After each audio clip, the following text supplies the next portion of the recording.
Et notre invitée politique ce matin dans le cadre de ces élections européennes, c'est Marie Toussaint. Bonjour. Bonjour. Merci beaucoup d'avoir accepté notre invitation. Vous êtes députée européenne, tête de liste des écologistes pour ces élections. On est ensemble pendant 20 minutes pour une interview en partenariat avec la presse régionale représentée par Stéphane Vernet de Ouest France. Bonjour Stéphane. Bonjour Oriane, Marie Toussaint, bonjour. Bonjour. Marie Toussaint, on va bien sûr longuement parler de votre programme. Stéphane a énormément de questions, mais d'abord l'actualité, c'est la visite du président chinois qui est donc en visite d'État pendant 2 jours. Emmanuel Macron et Ursula von der Leyen se sont entretenus avec lui hier. Ils ont affiché leur fermeté sur les questions commerciales et ils ont affiché leur divergence avec le président chinois. L'Union européenne n'hésitera pas à prendre des décisions fermes si nécessaire pour protéger son économie et sa sécurité. Est-ce que vous approuvez ce discours et est-ce que l'Union européenne est jusqu'à présent trop naïve face à la Chine ? Écoutez, moi, je peux approuver un discours de fermeté sur les questions commerciales, mais j'aimerais aussi qu'on tienne un discours de vérité et d'exigence sur la question des droits humains. En fait, en réalité, aujourd'hui, on a une voix de la Chine qui est extrêmement claire. C'est la répression, évidemment, dans le Xinjiang, la répression des opposants au régime chinois. Et on a vu, jusque chez nous, des Chinois manifester cagoulés pour ne pas être connus dimanche dernier. C'est le soutien aux régimes illibéraux comme celui de Viktor Orban. Et en face de ça, la voix de la France manque d'être clair. Et moi, j'aimerais que le président de la République fasse, ainsi qu'il s'y est d'ailleurs engagé, ce dialogue exigeant sur la question des droits humains. Ça veut dire la libération des prisonniers politiques et puis la fin des arrestations arbitraires. Je pense notamment à Ilham Tohti, qui a été salué par le Parlement européen. C'est un économiste ouïghour qui est enfermé dans les geôles chinoises depuis très longtemps. Mais vous pensez qu'il ne va pas le faire ? Lui, il dit que ce type de discours, ça ne se fait pas de manière publique, ça se fait plutôt derrière une porte. C'est ce que dit Emmanuel Macron. Il n'a pas raison là-dessus, sur la méthode ? En tout cas, moi, je ne l'ai pas entendu le faire. Voilà. Et demander la fin de la répression du Xinjiang, la libération des Ouïghours. Et puis, vous savez, Emmanuel Macron lui a offert les contemplations de Victor Hugo. Moi, j'aurais préféré qu'il lui offre le dernier jour des condamnés, parce que la Chine est encore le pays qui pratique le plus la peine de mort dans le monde. Et donc je crois que ce discours de vérité sur la question des droits humains, eh bien c'est le rôle du président de la République des droits humains, qui est la France, de le tenir. Quand il y a des divergences sur les questions commerciales, ils en ont parlé hier, l'obligation des véhicules électriques pour 2035, c'est ce qui va se passer dans l'Union européenne. Est-ce que c'est pas faire un cadeau à la Chine qui est beaucoup plus avancée que nous sur ces questions ?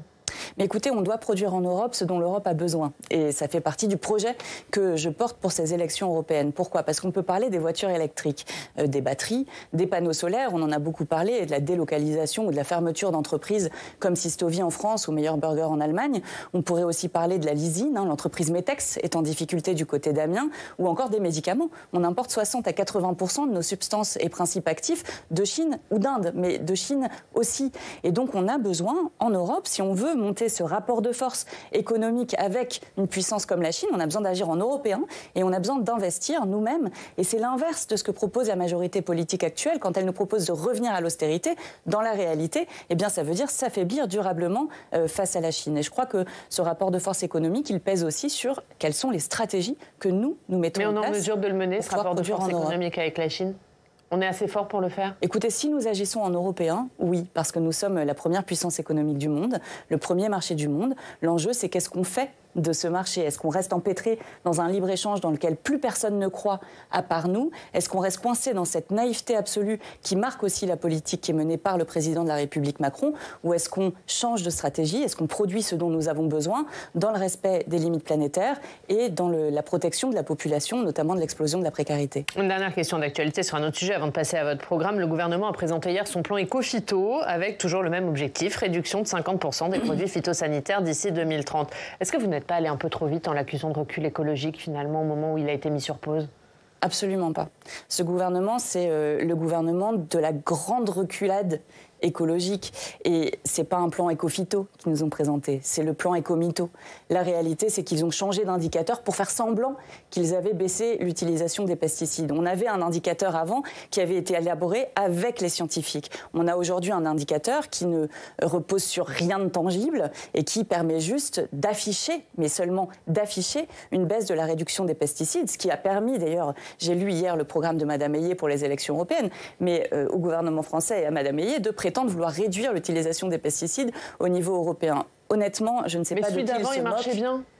Il ne marchait pas très bien, l'indicateur précédent. Mais vous savez, moi, j'ai porté avec mon association, Notre Affaire à tous, une autre association Polinis il y a quelques années, une action en justice contre l'État français pour inaction en matière de biodiversité, pour atteinte aux droits de la nature, notamment des pollinisateurs, des abeilles qui ne parviennent plus à se reproduire. Et l'État français a été condamné à devoir agir plus vite dans la réduction des pesticides. Qu'est-ce qu'ils font à la place? Ils changent d'indicateur. Ça ne répond en rien, ni à la perte de biodiversité, des abeilles. On a perdu 70% des insectes, 60% des oiseaux des champs. Cela n'y répond en rien. Ça ne répond non plus en rien aux problèmes de santé des paysannes et des paysans qui souffrent de l'utilisation de ces pesticides, qui en sont les premières victimes, ainsi que les riveraines et les riverains, et en rien non plus à l'enjeu majeur, central, crucial des revenus des agriculteurs et des agricultrices dans notre pays. On parle de votre programme avec Stéphane. Oui, un programme ambitieux, complet, replet, donc que j'ai épluché. Je vous remercie de le dire. Non, mais il y a beaucoup de choses dans votre programme et plusieurs choses qui m'ont tiré l'œil. Vous proposez notamment de faire de la protection de l'environnement la norme des normes. Alors, promettre plus de normes ou de règlements européens quand les Français se plaignent déjà qu'il y en a trop au niveau national, est-ce que vous êtes sûr que ce soit apprécié des électeurs? Vous savez, le problème principal des Françaises et des Français, c'est l'explosion de la pauvreté qui avale, qui aspire un certain nombre de personnes et qui fait peur, avec une peur panique du déclassement pour un certain nombre d'autres personnes. On parlait de l'agriculture à l'instant, je pense que c'est ça le vrai sujet. En mettant des nouvelles normes sur l'environnement, vous allez régler le problème. Mais ensuite, il y a un problème de bureaucratie, de millefeuille de normes, notamment pour ces paysannes et ces paysans qui deviennent quelque part des secrétaires plutôt que de travailler la terre. Et donc ça, ce sont des sujets majeurs. Par contre, la question des normes, eh bien ces normes, elles peuvent protéger. Et donc moi, ce que je propose, c'est de dire... Sortons de cette espèce de laisser-faire. On parlait du libre-échange, mais c'est ce libéralisme généralisé qui fait quoi? Qui fait exploser la précarité, qui empêche les gens de vivre dignement de leur travail et qui détruit la nature. Donnons-nous au contraire une autre boussole qui serait la préservation de l'environnement, la préservation du climat, de la biodiversité, de l'eau qui vient à manquer et qui est polluée et de la santé des populations. Donnons-nous cela comme boussole et faisons en sorte de passer d'une économie qui détruit, celle qui est là aujourd'hui, à une économie qui répare et qui protège. Alors le problème, c'est qu'il y a aussi une question de rythme. Vous voulez interdire les polluants éternels, les pesticides dangereux ou les méga-bassines, mais vous voulez les interdire immédiatement. Est-ce que c'est possible sans mettre en péril des pans entiers de notre économie? Pour la bifurcation écologique, on a besoin de l'organiser. C'est une certitude. On a besoin de l'organiser. Qui est nécessaire? Bien sûr. Mais quand vous dites immédiatement, c'est peut-être c'est pas un peu brutal? Alors vous avez utilisé les termes réduire. Donc réduire, c'est pas interdire d'un coup sec. Alors dans votre programme, c'est interdire immédiatement les polluants éternels. Interdire les polluants éternels, oui, je pense que ça fait des décennies qu'on aurait dû le faire. Et vous savez, qu'est-ce qui est embêtant aujourd'hui? C'est le fait que on a autorisé ces produits depuis si longtemps. On peut prendre l'exemple des énergies fossiles. Les pétrogaziers savaient, dans les années 60 ou 70, quel serait l'impact sur le climat de leurs activités. Et pourtant, non seulement elles ont continué à les développer, elles ont mené des stratégies pour empêcher le grand public de savoir quels seraient ces impacts, et elles ont mené des politiques de lobbying pour empêcher les pouvoirs publics de prendre des décisions qui nous permettraient de changer de direction. Sur les polluants éternels. Les polluants éternels, ça porte atteinte à la santé. Ils sont éternels, on les retrouve jusque sur les pôles, dans l'Arctique ou sur la pluie qui tombe sur l'Himalaya. Il faut absolument s'en débarrasser. Il existe des substitutions pour l'ensemble de ces produits. Ça fait des années il y a des emplois que en jeu, pays comme les Pays-Bas... Il y a des emplois en jeu. Qu'est-ce que vous dites aux salariés? Eh bien, ce qu'on dit aux salariés, c'est que nous, les écologistes, nous sommes les vrais réalistes. Nous nous soucions de la préservation de l'emploi sur le territoire européen et en particulier depuis la France, puisque nous sommes Françaises et Français. C'est pas ça qui leur assure un revenu à la fin du mois. Il est tout à fait possible, de créer de l'emploi. La bifurcation écologique, c'est beaucoup de création d'emplois. 2, nous souhaitons un pacte pour l'emploi qui associe les ouvrières, les ouvriers, les salariés à la transformation. Pourquoi? Parce qu'on n'a jamais demandé à la classe ouvrière si elle souhaitaient participer à la destruction de la planète et d'ailleurs de leur santé. C'est la silicose, c'est l'amiante qui était le cancer des ouvriers et j'en passe. Et donc aujourd'hui, on doit mettre le dialogue social, la question des syndicats au cœur de cette transformation écologique. D'ailleurs, les salariés sont souvent au centre et moteurs dans la transformation écologique des activités de leurs entreprises. Et puis la troisième chose, c'est qu'il faut les protéger, ces salariés.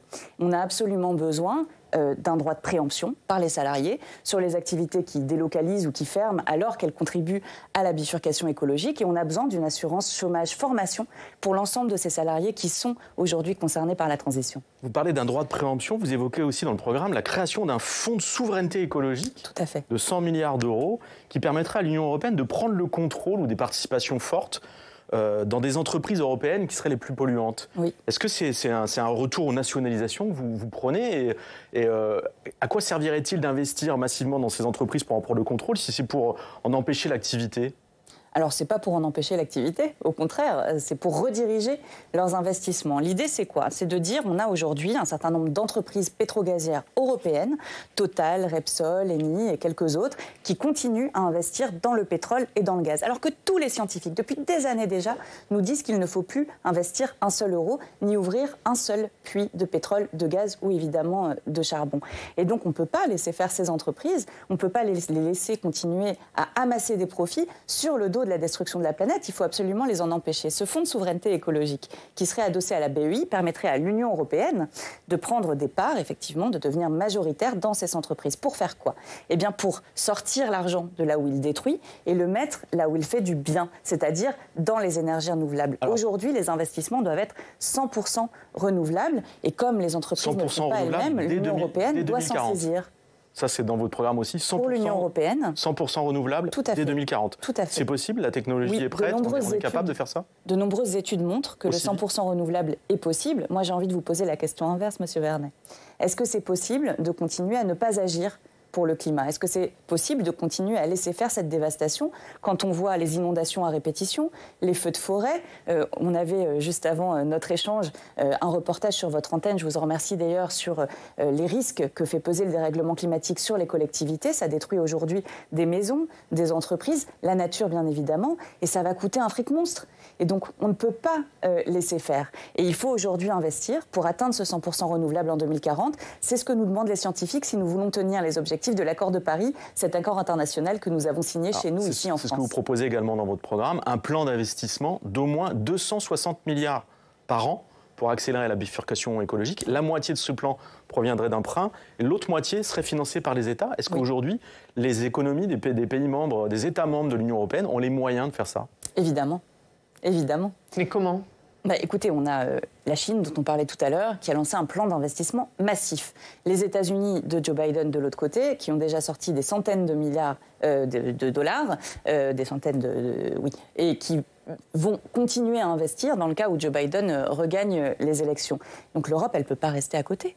L'Europe ne peut pas s'enfermer dans l'austérité qui, entrave toute capacité d'investissement dans la transition écologique, nous empêche d'être compétitifs, puisque c'est le mot qui règne en ce moment face à la Chine ou aux États-Unis, et 3, en plus de ça, installe comme règle le fait que si on veut investir dans la transition écologique, on porte atteinte au service public, à la protection sociale, c'est-à-dire des règles qui opposent de façon systémique l'écologie et la justice sociale. On doit absolument Mais c'est juste, vous le trouvez où l'argent? Par exemple, on prend le cas de la France qui déjà doit faire des économies de 20 milliards cette année, 20 milliards l'année prochaine. Vous le trouvez où l'argent pour investir là-dedans? Justement, ce qu'on dit, c'est que l'austérité entrave cette capacité d'investissement. Et je viens de vous parler du coût de l'inaction climatique et de l'inaction en matière de biodiversité. C'est bien plus important en termes de coût de ne pas agir que d'investir aujourd'hui. Investir aujourd'hui, c'est préparer notre avenir et cette dette-là, elle est bonne. Et donc oui, on demande à ce que cet argent, qui est absolument nécessaire si on veut accompagner la bifurcation dans des secteurs comme l'agriculture, comme le logement, comme la relocalisation de notre économie, eh bien on a besoin de l'investir. Ça passe par la moitié par les États, effectivement, et la moitié par un emprunt européen. Et il faudra des ressources propres pour l'Union européenne pour qu'elle puisse rembourser cet emprunt sur le long terme. Alors, une des pistes pour pour trouver ces ressources propres, comme vous dites, c'est de créer un ISF, un impôt sur la fortune climatique, sur les 0,5% les plus riches. Alors, si j'ai bien compris, vous estimez pouvoir tirer de cet ISF climatique à peu près 200 milliards d'euros de recettes par an, et vous voulez en consacrer un tiers à l'aide au développement des pays les moins avancés, 70 milliards d'euros. Est-ce que nos voisins européens vous suivront dans cette voie ? Écoutez, qui ne mène pas de bataille est certain de ne pas la gagner. Évidemment, le niveau européen, c'est le meilleur endroit pour lutter contre le dérèglement climatique, c'est aussi le meilleur endroit pour réguler l'économie et donc pour mettre en place cette ISF climatique. Donc l'idée, c'est quoi? C'est de dire, on va taxer les grandes fortunes, les 0,5% les plus riches, pour les mettre à contribution pour faire quoi? Eh bien, pour sauver la planète. Ça veut dire qu'on ne fait pas reposer la fiscalité sur les Françaises, les Français qui prennent leur Twingo pour aller au boulot. Mais qu'au contraire, on se dise, eh bien, on a besoin de cet argent, on a besoin d'une manne d'argent pour investir pour l'avenir et l'intérêt général de tout un chacun, et donc on va le chercher là où il est, c'est-à-dire sur ces 0,5% les plus riches. Ça permettrait effectivement de dégager une manne d'argent considérable, plus de 200 milliards, jusqu'à 280 en réalité selon les études que nous avons menées, et de pouvoir les investir tant sur notre territoire que pour accompagner les pays des Suds dans leur accès à une énergie propre en particulier et des modes de développement qui soient respectueux des limites de la planète. J'avais une dernière question sur votre programme. Vous proposez de créer une série de nouveaux droits. Donc j'ai repéré un droit à la nature pour que chacun ait accès à un jardin près de chez soi, un droit de veto social qui permettrait de bloquer l'adoption de lois susceptibles de dégrader les conditions de vie des plus précaires. Il est également question dans votre programme de garantir les besoins essentiels que sont l'accès à l'eau, à l'alimentation, à l'énergie ou le droit à un logement sain. Alors tout ça est très, très généreux et très intéressant, mais comment est-ce que vous financez l'ensemble ? Il y a des propositions que vous avez formulées qui n'ont pas besoin d'être financées. Par exemple, le droit de veto social, qui consiste à dire effectivement qu'on étudie toutes les législations, tous les projets, tous les budgets de l'Union européenne et de ses États membres, en se disant quoi? En se disant, dès que ça empire la situation, les conditions de vie des plus pauvres, en fait, on fait autrement. On fait autrement. Et ça, non seulement ça permettrait, ça ne coûterait rien, mais en plus de ça, ça permettrait d'aider les comptes publics, puisque nous aurions moins de dépenses sociales à dépenser. Pourquoi? Parce qu'aujourd'hui, quand il y a un problème de précarité, quand on a les files qui s'allongent devant les banques alimentaires, par exemple, ou le sans-abrisme qui explose, eh bien, ça a un coût pour la société. Eh bien, demain, on se dit qu'on cesse avec les aides pansements qui arrivent de temps à autre et qu'on dégage de temps à autre pour aider les populations, mais que toutes les législations contribuent à réduire la pauvreté. Et moi, je veux faire de la lutte contre la pauvreté la colonne vertébrale de ce projet européen. La lutte contre la pauvreté, c'est la grande oubliée de l'Union européenne depuis des décennies. Pendant des décennies, la pauvreté a stagné et depuis la crise sanitaire, eh bien, elle explose à nouveau. Et c'est absolument insupportable. C'est aussi une question de choix de société. Qu'est-ce qu'on veut? Est-ce qu'on veut vraiment une Union européenne de la prospérité pour le plus grand nombre? C'était le projet initial de l'Union européenne. Ou est-ce qu'au contraire, on veut que les profits soient accaparés dans les mains de quelques actionnaires? Eh bien, je crois que voilà, cet enjeu-là de la justice, il est absolument central. Et encore une fois, ça ne coûte rien, ça peut même rapporter. Stéphane, sur la campagne. Alors, sur la campagne, vous vous étiez promis de placer votre campagne sous le thème de la douceur, oui. En mettant en avant des propositions positives, plutôt qu'en tapant sur vos adversaires. C'est pas ce que vous avez fait samedi à Bordeaux, où vous êtes pris à la fois aux socialistes et aux insoumis. Pourquoi ce changement de ton? Est-ce qu'on peut faire aujourd'hui campagne sans cogner sur les autres? Alors, je vais récuser votre question à plusieurs niveaux. Vous aviez bien dit que vous feriez campagne sur la douceur. Oui, mais j'ai toujours dit aussi que la douceur était un combat et que dans cette élection, je tenais absolument à ce que nous ne nous combattions pas entre composantes de la gauche, mais à ce que nous puissions débattre dans la clarté. Alors, pour revenir sur cette question-là, très honnêtement, j'ai toujours dit que je refusais la guerre des gauches, que je refusais que nous construisions des fossés infranchissables entre les partenaires de gauche. Et puis j'ai proposé un pacte de non-agression. J'ai été bien seule à le mettre sur la table et j'ai reçu un silence qui m'afflige un peu de la part des autres composantes de la gauche. Qu'est-ce qui s'est passé depuis ?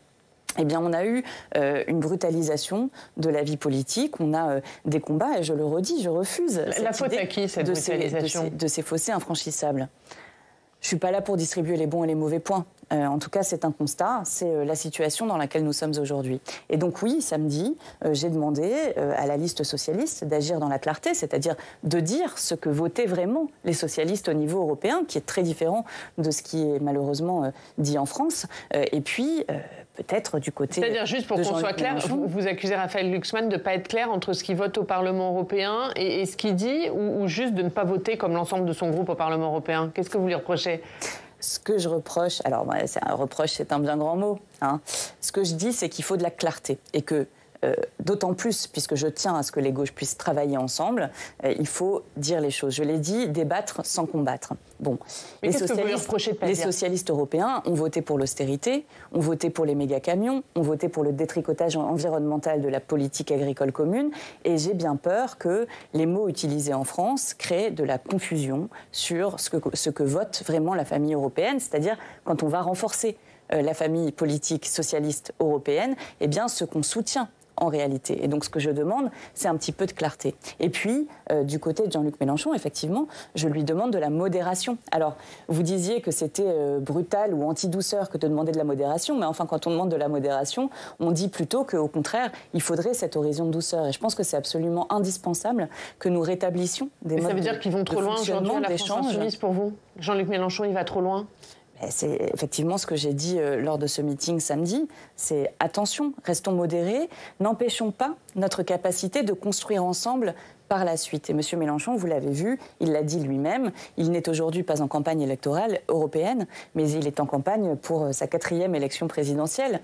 Et sa stratégie, c'est de diviser la gauche aujourd'hui pour mieux pouvoir la réunir derrière lui. Eh bien, moi, est-ce qu'il n'a pas réussi à la diviser, la gauche ? Vous parlez d'un fossé. Est-ce qu'aujourd'hui, il est là, ce fossé ? Est-ce qu'on est face à des gauches irréconciliables ? Et je mettrai toute mon énergie à ce que ce ne soit pas le cas. Mais ce n'est pas le cas pour vous aujourd'hui ?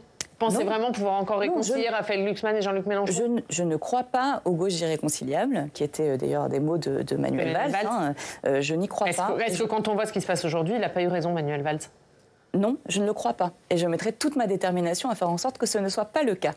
Un mot sur votre campagne, puisque les européennes, c'est une élection qui traditionnellement réussit aux écologistes. Pourtant, aujourd'hui, dans les sondages, ce ne sont que des sondages, mais vous êtes loin derrière Raphaël Glucksmann. Comment vous l'expliquez ? Vous n'arrivez pas à vous faire entendre ? Écoutez, les sondages, de toute façon, quand ils sont bons, on dit que c'est grâce à nous, et quand ils sont moins bons, on dit que c'est de la faute des autres. Donc bon, en tout cas, mon travail aujourd'hui, ma responsabilité et celle de mes colistières et de mes colistiers, c'est de battre campagne, d'aller convaincre les Françaises et les Français les uns après les autres, et de leur dire que le 9 juin, c'est une élection cruciale. Une élection cruciale, peut-être les plus importantes depuis 30 ans. Pourquoi ? Eh bien parce que les droites aujourd'hui sont sous influence de l'extrême droite. Madame von der Leyen nous dit d'ailleurs qu'elle envisage de passer un accord avec des groupes d'extrême droite, avec le parti de Madame Maréchal, lors de la prochaine mandature. Ils vont porter atteinte aux droits humains, mais aussi porter atteinte à toutes les législations de protection de la nature qui ont été mises en place jusqu'à aujourd'hui. C'est le grand recul, la grande régression sociale, démocratique et environnementale. C'est ce que j'appelle le pacte brun. Et donc en face, il faut faire vivre le pacte vert. Il faut faire vivre les droits humains, le progrès social et évidemment répondre aux défis de notre siècle qu'est le dérèglement climatique, qu'est la disparition de la biodiversité et les atteintes à la santé. Et ça, c'est uniquement en glissant un bulletin écologiste dans l'urne, parce que c'est le seul vote qui est clair, qui est cohérent, qui est constant pour la justice, pour l'écologie et pour l'Europe. Merci Marie Toussaint. Merci beaucoup d'avoir été notre invitée dans le cadre de nos rendez-vous pour ces élections européennes. Lundi, on recevra Léon de Fontaine, la tête de liste du Parti communiste. Merci beaucoup, merci d'avoir été avec nous. La une de Ouest France, Stéphane, quel choix pour la France face à l'économie chinoise ? C'est à la une de votre journal. À la semaine prochaine, Stéphane. À la semaine prochaine. On passe au Club des territoires, on va reparler des européennes.